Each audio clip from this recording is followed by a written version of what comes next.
Thanks for coming. I'm excited that you're going to share, listen, maybe contribute your thoughts, if you will, in whatever facility we have for that set up. I'm working on opening chakras like everybody is. It's a natural progression. Everyone's working on it in their own way.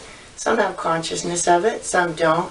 What I'd like to do is get some comfortable language established by addressing 7 primary chakras. That's the most basic and simple form that many cultures around the world have in common in their own various ways. They discuss 7 primary centers in the body that have intelligence and have a certain degree of unique purpose, each one having a speciality, one could say. Just like each individual in a family, they all have a speciality. And I'm going to discuss the first one, the very first at the root of our spine, the base chakra. We can look at this red square prayer flag here that has a beautiful mantra on it as a guidance for the most rudimentary principles of how we relate to our Mother Earth energies, how we're grounded, and how we have basic confidence, stability, and capacity to share and give, and also let our burden down, let go of grief, any form of sorrow, any kind of burden that we carry within ourselves. We need a relationship with Mother Earth. We need to cultivate it, and some of the ways we can cultivate it are through rhythms of daily life. Sweeping our floors while speaking a mantra is one beautiful way. We'll discuss many ways over the year, but today I'd like to my aim and goal to be talking about chakras in general, and talking about how they have polarities, how everything is about, ultimately, balance. Ultimately, it's not about right, wrong, good, bad. It's way outside of that. It's about balancing polarities. So if we're going to discuss this base chakra, and I'll read that first, that mantra to you in a moment, we're also going to have to discuss its polarity, which would be the heart chakra. So at the base of our spine, we have red, and at the heart, we have green. These are polarities. These are primary opposites. So we really cannot address one without addressing the other, because they work together like a team. They work together like two parents in a family, or 2 individuals that cooperate. In the spirit of cooperation, they become basically igniting each other and supporting each other. Where one is burdened, the other begins to take the burden and offset that. Homeostasis is what beautiful nature has created. Our Mother Earth has always created homeostasis. We are able to heal ourselves as we understand that and accept polarity and work with it. When we work with it, we have enormous potentials of evolution, expansion. We're able then to let the burden down, like I spoke of earlier, and also open ourselves to unlimited potentials. So now I'll speak this first mantra. I'd like you to just close your eyes and let it in. As if it feels right to you, it will stay. If there's something that does not resonate with you, it will wash away. So don't be afraid to just let it wash through your consciousness as I speak it. I am connected to the energy of Mother Earth. My body, mind, and spirit are grounded, centered, and purified. I'm connected to the Mother Earth energies. My body, mind, and spirit are centered, grounded, and connected.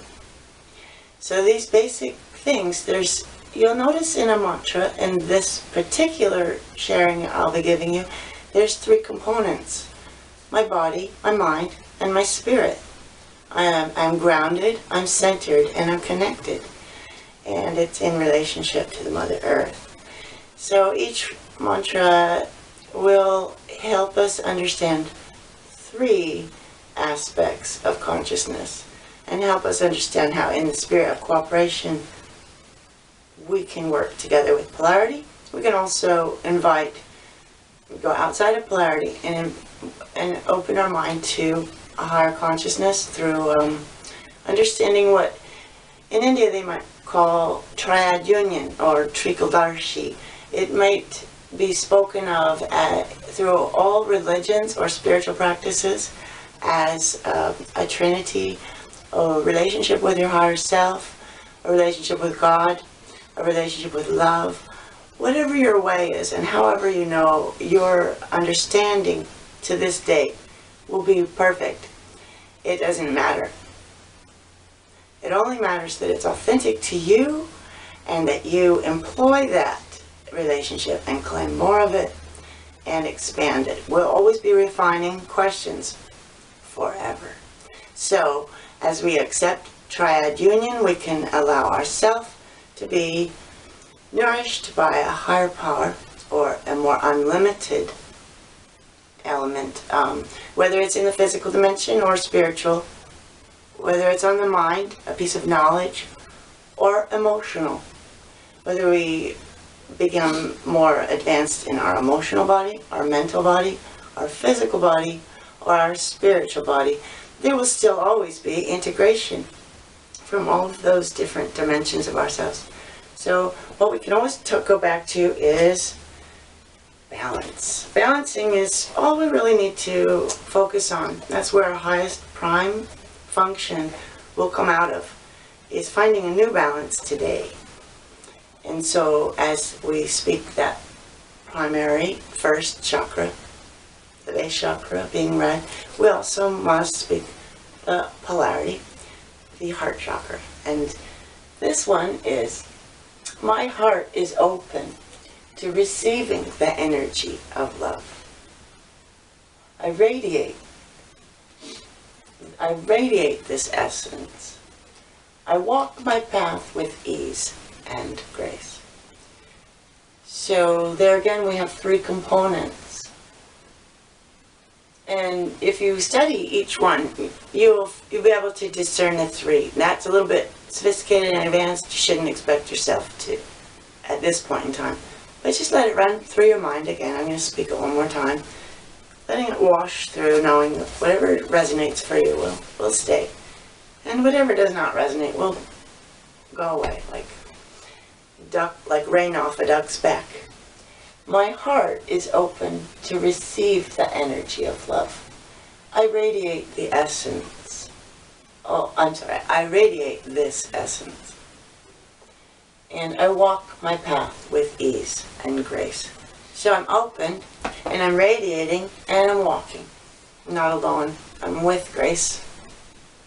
And so what we can always hope for is to have more grace and more dignity. And we can cultivate that by doing things to cultivate and feed our spirit, nourish our spirit, be relational with nature, and with our higher self. Ultimately, with our own nature, we will continue to unfold more advanced parts of ourselves than we ever dreamt of.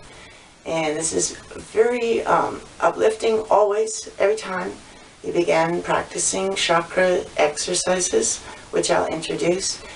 You will have experiences that are beyond your imagination because you allowed yourself to open to your higher power, because you allowed yourself to accept polarity, because you allowed yourself to balance, find a new balance, and because you gave yourself permission to be with yourself and make yourself important enough to spend some time with. So we'll spend some time together, remotely as it is. Sorry I can't have my arms around each and every